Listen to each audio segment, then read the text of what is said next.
Encore une fois, je vous salue, vous tous et toutes, dans le nom puissant de Jésus-Christ. Alors, comme je vous l'ai mentionné, quand j'étais venue ici faire un live, c'était au début initialement, comment dirais-je, vous inviter à venir se joindre avec nous dans un moment de prière et jeûne. Il y a une chanson aujourd'hui qui est en train de circuler un peu partout et je crois que vous entendez le fond musical. Vous entendez un fond musical de là où est-ce que je suis. Je ne sais pas si vous entendez cette musique de là où est-ce que vous êtes. Mais on dit, qui suis-je pour ne pas prier? Je dois prier, je dois prier. Je dois prier absolument. Pourquoi nous devrions prier, bien-aimés? Pourquoi devrions-nous prier? Vous savez, il y a un pouvoir dans la prière. Il y a un pouvoir dans la prière. Et ce pouvoir-là, c'est vraiment un pouvoir de rapprochement et un pouvoir qu'on appelle la présence divine. Donc, quand tu pries, tu t'approches de Dieu. Quand tu pries, c'est-à-dire que Dieu s'approche à toi. Donc, quand tu pries, c'est là où est-ce que vraiment Dieu te parle, te révèle et en même temps te guide dans certaines étapes, te guide dans certaines décisions de la vie et te révèle des choses cachées qui sont devant toi, des choses qui sont à venir, des choses même terribles, aussi, même des choses qui sont bonnes qui vont venir devant toi. Donc la prière, c'est quelque chose qui nous aide franchement à entrer dans la présence de Dieu. Alors bien aimé, cette année, je sais que tu as vécu beaucoup de choses, tu as vraiment traversé beaucoup de choses. Au point où est-ce que tu as dit, moi, prier, ça ne sert à rien. Moi, gêner, ça ne sert à rien. Et je te dis que ça, c'est l'idée ou la pensée de Satan qui cherche à te décourager dans la prière. Il te fait comprendre que les prières que tu fais, que tu adresses à Dieu, ce sont des prières qui sont vaines. Alors que toute prière que nous adressons à Dieu, toute prière que nous adressons à notre Sauveur, notre Créateur, c'est vraiment, ce sont des prières que Dieu exauce et que Dieu vraiment reçoit. Et lui, quand il reçoit nos prières, il s'assure à ce que nos prières soient exaucées, mais pas à notre temps, pas à notre manière, mais à la manière de Dieu. Souvent, nous voulons que les choses fonctionnent comme nous voulons, mais nous oublions que c'est Dieu qui nous a fait. Si nous existons, si nous vivons, c'est la volonté de Dieu. Alors nous devrions également apprendre, bien-aimés, à prier selon la volonté de Dieu et avoir de la patience. Alors aujourd'hui, bien-aimés, je parle par rapport à deux sujets, le jeûne et la prière. Est-ce que c'est quelque chose que vous mettez en pratique chez vous à la maison? Est-ce que c'est quelque chose que vraiment vous pratiquez dans votre routine, dans votre quotidien?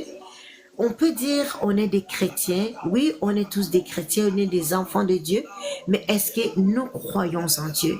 Est-ce que nous prions réellement?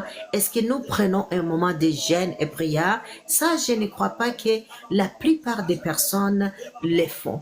Alors aujourd'hui, j'ai avec moi notre sœur Pascaline qui est connectée en ce moment.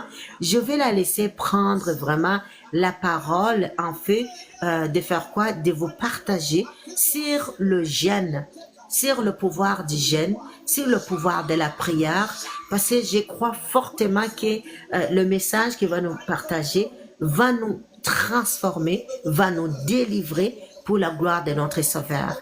Alors, bienvenue Madame Pascaline et je vous laisse vous présenter et en même temps entamer le sujet du jeûne et la prière. Bienvenue, nous vous écoutons.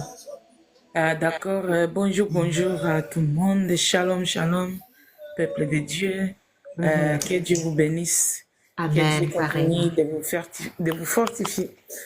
Vous tous qui sont partout dans les quatre coins du monde, vous tous qui aimez le Seigneur, qui aimez Jésus, qui aimez l'Éternel, qui veulent voir la main de Dieu agir puissamment dans vos vies. Donc, soyez bénis.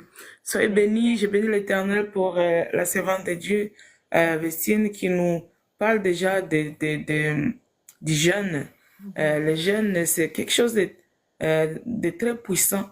C'est une pratique très puissante que même le Seigneur Jésus lui-même nous a recommandé.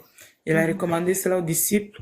Si nous nous souvenons, dans la Bible, à un moment donné, les disciples viennent et disent à Jésus, mais comment tu as fait pour chasser ces démons? Nous, on n'était pas capables. Et Jésus leur dit, un secret, il leur dit, pour ce genre de démons, il faut les prières des jeûnes. Il faut les jeûnes et les prières. Donc, le jeûne, c'est vraiment passé en mode suivant. Donc, pour commencer, c'est quoi un jeûne? Un jeûne, c'est tout simplement, c'est priver. On prive notre corps, on se prive. Il y a plusieurs sortes de jeûnes. Il y en a qui vont se priver en ce moment, comme on est pas mal accro aux réseaux sociaux. Donc, il y en a qui peuvent jeûner les réseaux sociaux. Ils jeûnent les appareils électroniques. Mais les jeûnes connus depuis l'ancien temps, c'est vraiment les jeûnes de se priver de la nourriture. Donc, tu prends un temps donné et tu te prives de la nourriture quelques journées.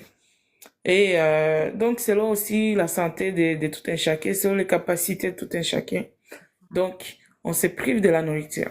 Alors, lorsque ce corps que nous avons est en jeûne, lorsqu'il est en manque, c'est là où vraiment on devient, comment je peux dire ça, on accède à une autre facette de nous. Donc, spirituellement parlant, on prive ce corps en fait que notre intérieur soit révélé, ou soit manifesté, ou soit touché, en quelque sorte. Donc, il y a des situations que vous allez voir. Lorsque vous voulez voir la main de Dieu, lorsque vous avez prié, lorsque vous avez cherché un moyen de vous en sortir et que vous ne trouvez pas un moyen, les jeûnes, c'est toujours une super pratique. Vous allez trouver que même physiquement, les médecins, ils vont conseiller les jeûnes. Il y en a beaucoup de gens, même dans nos collègues, nos familles, il y en a qui pratiquent les jeûnes très connus, les jeûnes intermittents, c'est ça, d'abord pour perdre du poids, tout simplement. Donc, si ça peut faire du bien, ça nous fait perdre le poids physiquement, alors c'est dans la même optique, ça peut nous faire perdre le poids, que ce soit le poids qui nous pèse mentalement, le poids qui nous pèse spirituellement, le poids qui nous pèse, toutes sortes de poids qui nous pèsent ici, les jeunes peuvent le faire partir. Et lorsque tu n'es pas alourdi, lorsque tu n'es pas, comment je peux dire ça? Lorsque tu n'es pas distrait par toutes sortes de choses, parce que justement tu t'es focalisé, tu as jeûné, là tu es vraiment bien disposé pour recevoir ce que l'Esprit de Dieu a à te communiquer, ce que l'Esprit de Dieu a à te dire, en quelque sorte. Donc, je pense que c'est le peu que je voulais partager avec vous. C'est les jeunes, que Dieu fortifie tous ceux qui l'ont pas encore fait, mais qui voudraient essayer. Alors, que Dieu vous bénisse et que Dieu vous fortifie. Soyez bénis. Amen. En tout cas, merci pour le partage que tu viens de nous faire. Je sais que la plupart des personnes n'ont pas des renseignements par rapport au jeûne. Certains pensent justement, comme tu l'as dit, c'est simplement pour notre corps, pour notre bien-être, mais c'est également pour notre bien-être spirituel. Et cet bien-être spirituel, il nous permet de se connecter avec Dieu, le Dieu qui nous a créés, le Dieu qui a créé tout le monde et qui ne fait pas d'exception. En tout cas, merci d'avoir embarqué dans ces lives d'aujourd'hui. Écoute, prochainement, si jamais il y a quoi que ce soit, fais-moi savoir, puis ensuite, on pourra continuer. Alors, D'accord. Soyez bénis. Bye bye. bye. Alors, sinon, on va continuer avec d'autres personnes qui sont en ce moment en live et nous allons continuer à parler par rapport aux jeunes. Donc, le jeûne bien-aimé, vous l'avez déjà entendu dans l'introduction que notre sœur Pascaline nous l'a partagé. Je veux vraiment qu'on continue à voir l'idée de comment Dieu lui présente l'idée du jeûne, comment lui voit le jeûne. Alors, je vais nous inviter, nous tous ensemble, dans la Bible. Je sais qu'il y en a certains qui ne savent même pas c'est quoi la Bible et qui ne prennent même pas le temps de lire la Bible. Pourtant, la Bible, c'est un livre qui est universellement connu. C'est un livre qui a été traduit dans les premiers livres. C'est un livre vraiment, quand tu le lis, c'est sûr que tu dois avoir des changements. Quand tu vas lire la Bible, tu dois avoir un changement dans ta vie. Et si jamais il n'y a pas un changement, c'est que tu lis la Bible à l'autre sens, donc à l'envers. Donc, selon ta compréhension. Parce que quand tu lis la Bible selon ta compréhension, je te dis en vérité, tu ne vas pas changer. Mais si tu lis la parole de Dieu, selon la pensée de Dieu, avec une pensée en même temps qui cherche à changer, je te dis que cette parole de Dieu va te transformer et en même temps, cette parole de Dieu va vraiment te permettre d'aller de l'avant, d'aller loin même, au-delà de ton entendement. Donc, je t'encourage, avant toute chose, de prendre le temps de lire la parole de Dieu. La parole de Dieu nous fortifie. La parole de Dieu nous corrige. La parole de Dieu nous transforme. La parole de Dieu, elle est là pour nous affermir. La parole de Dieu, elle est là pour nous délivrer. Souvent, quand nous lisons la parole de Dieu, il y a des versets où est-ce que vraiment Dieu nous parle directement comme les méchants n'iront pas au ciel. Alors, si j'avais la méchanceté en moi, c'est-à-dire que je dois m'efforcer à abandonner cette méchanceté. Si j'avais comme des choses qui me possédaient, je dois demander à ce que Dieu m'enlève, me délivre de ces choses-là qui me possèdent. Ça peut être le boulot, le travail qui nous occupe et qui nous empêche de lire la parole de Dieu. Ça peut être peut-être les engagements familiales qui nous empêchent de lire la parole de Dieu. Ça peut être beaucoup de choses qui pourrait nous empêcher de lire la parole de Dieu. Mais bien aimé, si tu aimes Dieu ou si tu crois que tu crois en Dieu, prends le temps de lire la parole de Dieu. Prends le temps de s'approcher de lui en travers la parole de Dieu. Même si tu te dis, ok, moi, je vais prendre une décision de lire la parole de Dieu au moins une fois dans une semaine. C'est déjà beaucoup au lieu de passer une semaine sans lire la parole de Dieu. Même si tu te dis dans ton cœur, ok, au moins une fois dans l'année, je veux le faire. Commence graduellement. Je suis sûre et certain que si tu commences dans l'Ancien Testament, il y a plein de choses que tu ne vas pas comprendre. Il y a des versets que tu vas lire et tu vas être choqué. Tu vas te sentir comme, oh my God, ce Dieu-là, c'est un Dieu terrible. C'est un Dieu de violence. C'est un Dieu qui n'a pas de compassion, un Dieu, tu vas dire plein de choses.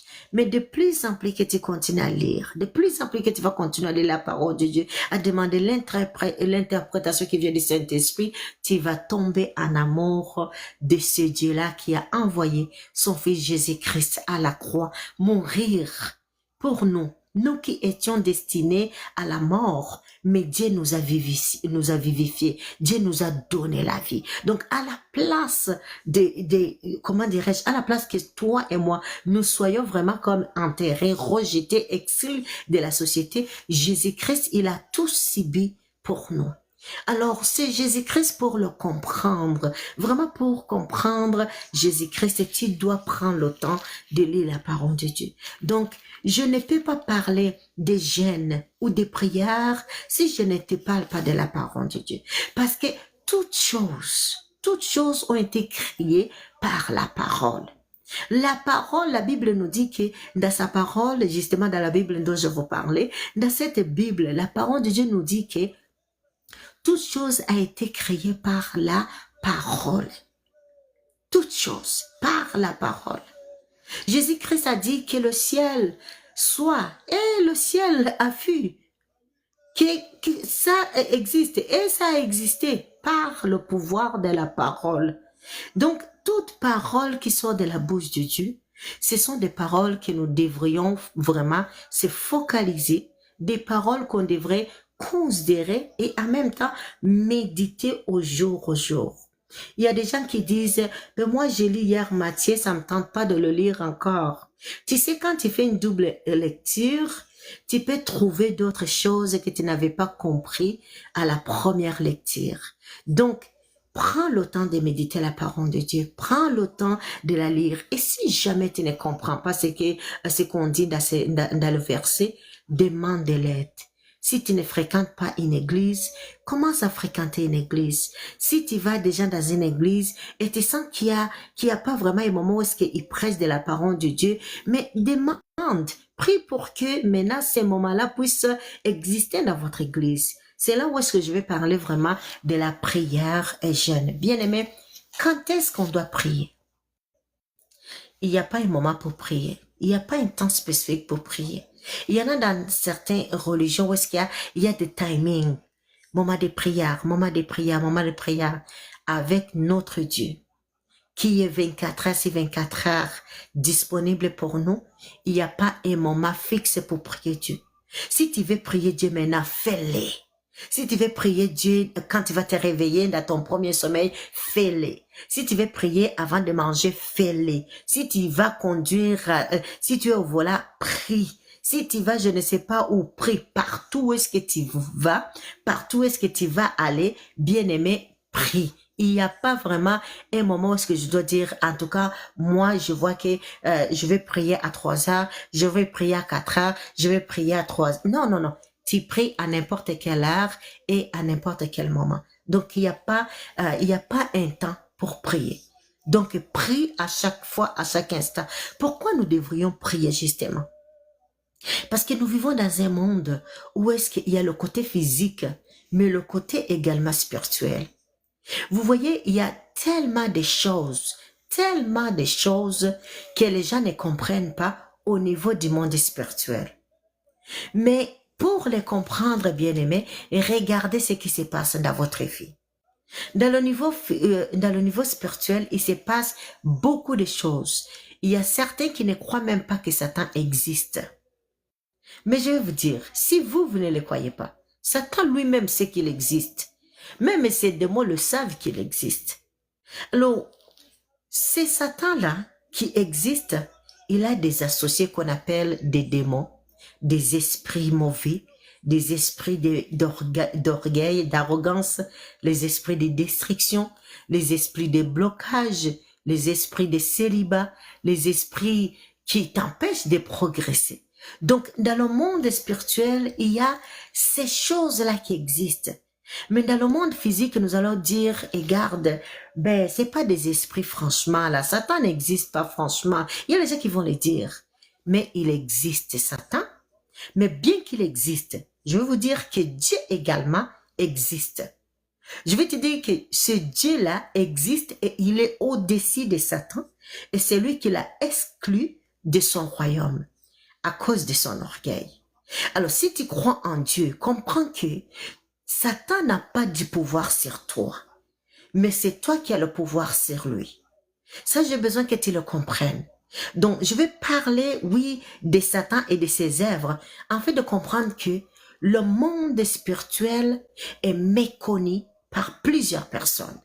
Le monde spirituel est méconnu par plusieurs personnes.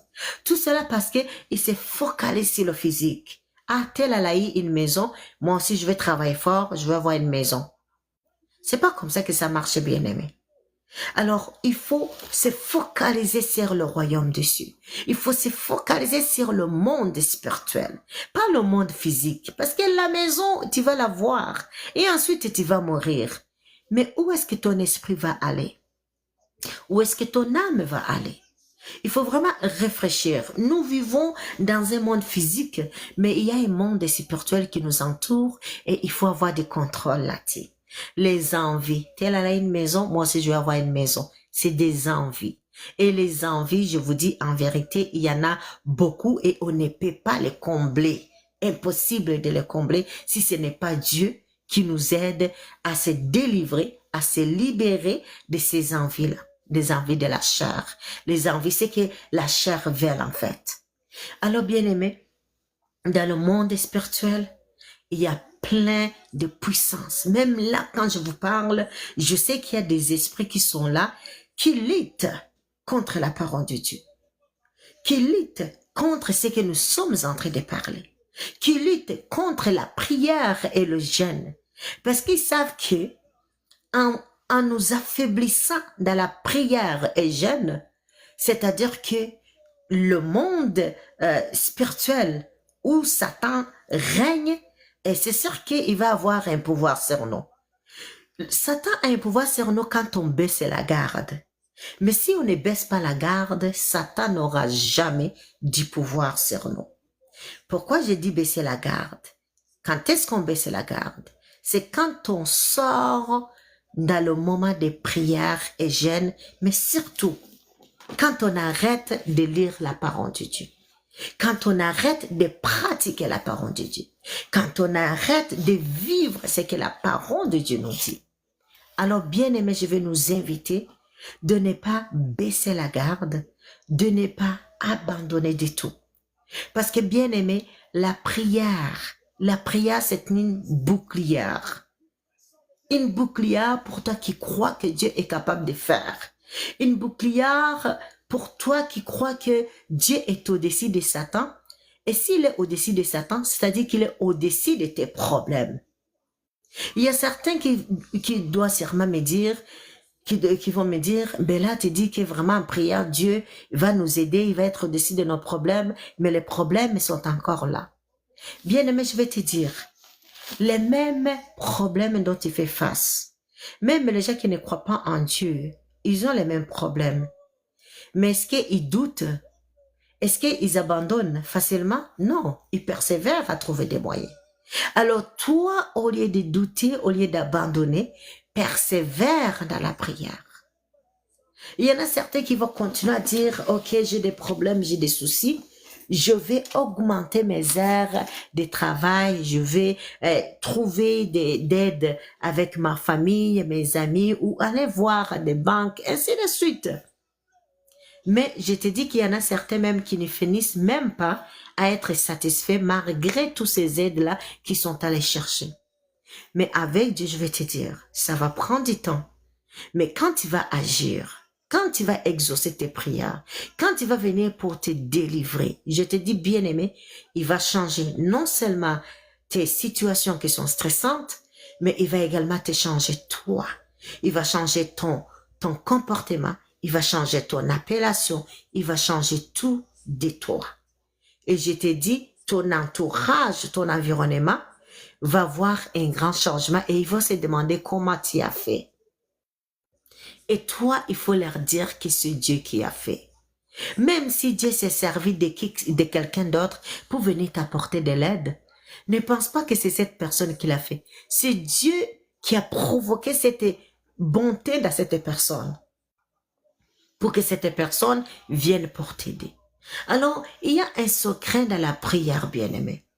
La prière nous aide à briser toutes les puissances mauvaises qui sont dans le monde spirituel, tous les mauvais esprits qui sont dans le monde spirituel, que nous, on ne voit pas avec nos yeux, mais que Dieu lui-même voit pour nous.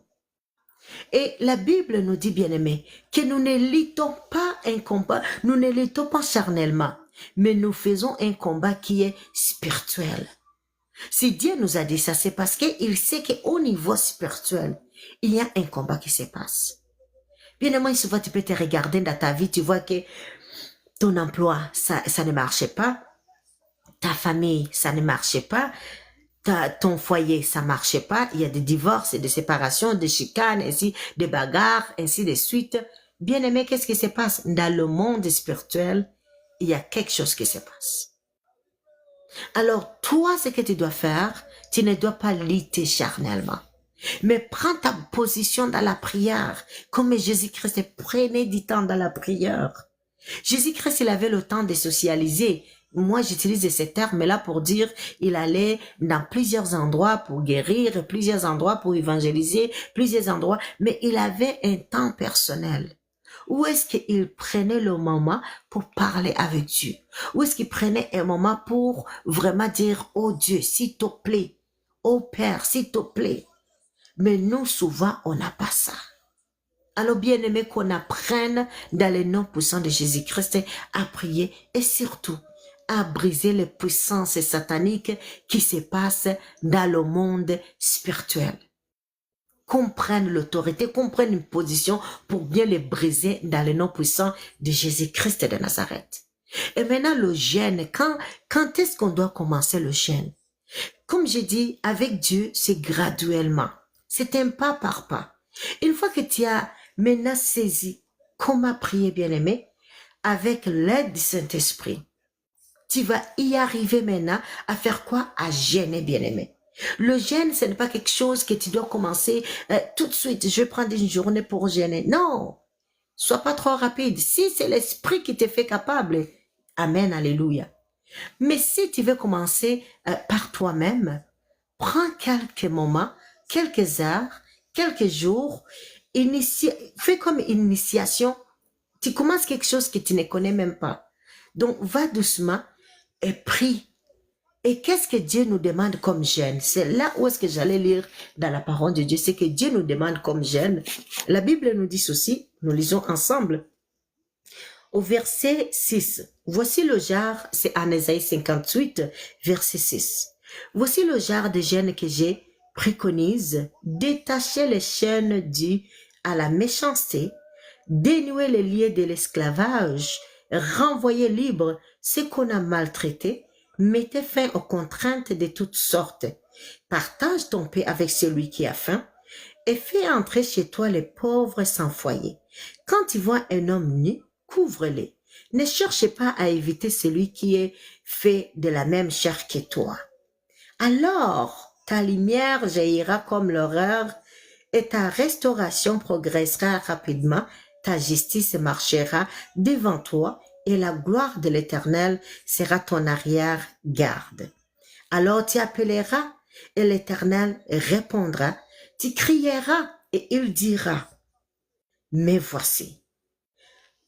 Alléluia. Donc nous comprenons ce que Dieu est en train de nous dire par rapport au jeûne. Aujourd'hui, il y a certains qui font le jeûne, 40 jours de jeûne, 3 jours de jeûne, 5 jours de jeûne, je ne sais pas, 10 jours de jeûne, juste pour montrer aux autres qu'ils ont jeûné. Montrer aux autres qu'ils ont fait plusieurs jours de jeûne par rapport à d'autres. Mais le vrai jeûne que Dieu demande, si tu es parmi ces personnes, je t'encourage d'aller lire le chapitre 58 en Ésaïe au verset 6. Ainsi, tu vas comprendre l'idée de Dieu par rapport, ou la pensée de Dieu par rapport au jeûne.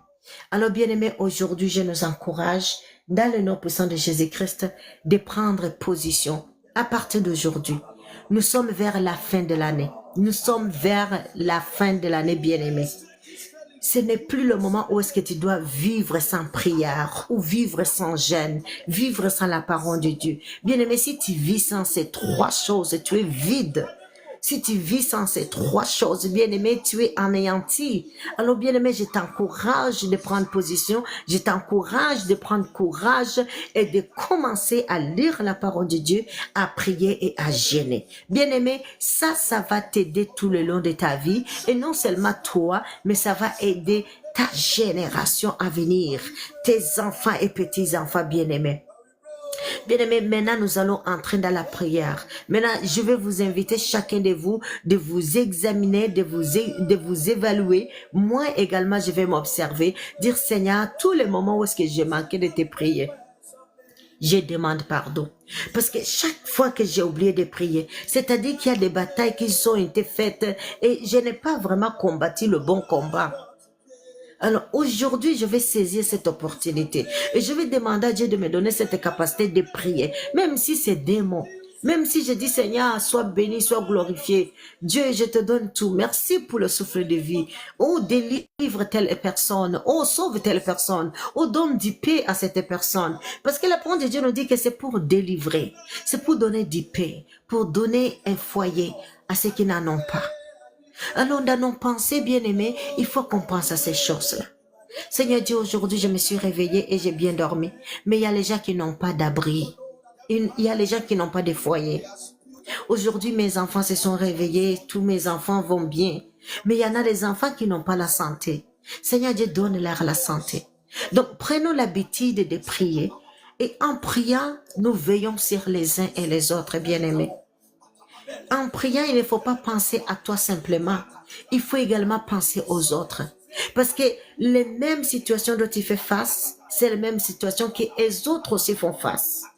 Il y en a certains pour résoudre ces situations-là, ils vont choisir une mauvaise option. Mais toi, tu sais qu'il y a une bonne option qui est Jésus-Christ, qui peut nous aider à surmonter toutes les situations. Il y en a certains qui choisissent de s'enlever la vie, d'autres qui choisissent d'autres solutions. Mais bien aimé, nous savons que Jésus-Christ est notre solution et la clé pour tous nos problèmes. Alors prions Dieu. Demandons à ce que Dieu établisse, que Dieu nous envoie des gens pour nous aider, nous envoie des gens pour vraiment nous aider dans tout ce que nous traversons dans le nom puissant de Jésus-Christ de Nazareth. Aujourd'hui, Seigneur, je prends ces moments pour prier pour tes enfants, Seigneur, pour ton peuple dans le nom puissant de Jésus-Christ. Je prie à ce que tu nous donnes dans le nom puissant de Jésus-Christ sans m'oublier ou sans même m'exclure, Seigneur, également. Je prie que tu nous donnes cette force de prière. Une prière, Seigneur Dieu, qui nous connecte avec toi. Une prière, Seigneur Dieu, qui nous permet de continuer à te parler, Seigneur. Même si le téléphone sonne, nous voulons continuer à prier. Nous voulons continuer, Seigneur Dieu, à te parler. Seigneur, donne-nous cette capacité, cette force de continuer à lire la parole de Dieu. Même quand, Seigneur, quelque chose nous arrive de grave, nous voulons garder ta parole. Car souvent, Seigneur Dieu, quand nous vivons des événements difficiles, des moments stressants, Seigneur, des situations qui nous brisent le cœur, nous avons tendance à oublier ta parole. Mais ta parole, elle est vivante, Seigneur Dieu. Je prie à ce que tes enfants, Seigneur, à ce que chacun de nous, Seigneur, le pouvoir de la parole nous habite. Cette parole qui a créé, cette parole qui est, cette parole qui nous a formés, cette parole qui nous a unis. Je prie que cette pouvoir de la parole nous habite. Donne-nous le courage de lire la parole de Dieu, Seigneur. Donne-nous le courage de lire un verset biblique jour après jour. Donne-nous le courage de te prier, Seigneur Dieu, et de lutter contre tous les esprits qui nous attaquent dans le monde spirituel. Oui, Seigneur, nous prenons autorité à cet instant, Seigneur. Si chaque esprit qui s'est élevé contre nous, Seigneur, contre tes enfants, chaque esprit qui les a empêchés de prier, de te prier, Seigneur, chaque esprit qui les a empêchés, oh Papa, de s'approcher de toi en travers la parole et également la prière et jeûne, Seigneur, dans le nom puissant de Jésus-Christ, délivre ton peuple, délivre ceux qui sont dans le nord, dans le sud, délivre ceux qui sont au centre, un peu partout dans les pays, au nom puissant de Jésus-Christ de Nazareth. Père, ainsi je nous couvre nous tous avec le sang de Jésus-Christ de Nazareth. Couvre nos foyers, couvre nos familles, couvre nos proches, couvre ceux qui sont éloignés proches, Seigneur Dieu, et protège-la. Que tous les plans de la sorcellerie, que tous les plans des maladies, que tous les plans des morts, tous les plans sataniques, diaboliques et sorcellerie, nous les brisons dans le nom puissant de Jésus-Christ et nous demandons que le plan de Dieu se manifeste dans nos vies, Seigneur. Même les mois que nous allons traverser, Seigneur, passer pour aller dans l'année 2025, Seigneur, nous demandons ta protection et nous voulons commencer à vivre le changement dans nos vies, dans le nom puissant de Jésus-Christ de Nazareth. Alors, peuple de Dieu, soyez bénis énormément. Du reste, mettons la parole de Dieu en pratique, lisons la parole de Dieu et ensuite, bien-aimés, prions et en même temps jeûnons comme Dieu nous le demande en Ésaïe 58 au verset 6. Du reste, pour ceux qui veulent commencer à pratiquer, il y a une église à Saint-Hyacinthe qu'on appelle Église sur la montagne de Dieu, chambre de prière. Vous êtes invités dans un moment de jeûne et prière qui va avoir lieu le 29, le 30 novembre et également le 1er décembre. Donc, 3 jours de jeûne où est-ce que vous allez être ensemble, où est-ce que nous allons vraiment être ensemble dans la prière, en priant et en jeûnant. Alors, bien aimés, vous êtes invités pour pouvoir mettre en pratique le jeûne et prière. Une chose que Dieu nous demande en tant qu'enfant de Dieu, en fait de continuer à avancer, même à grandir au niveau spirituel. Que Dieu vous bénisse en abondance et à très bientôt. Amen. Soyez bénis. Amen.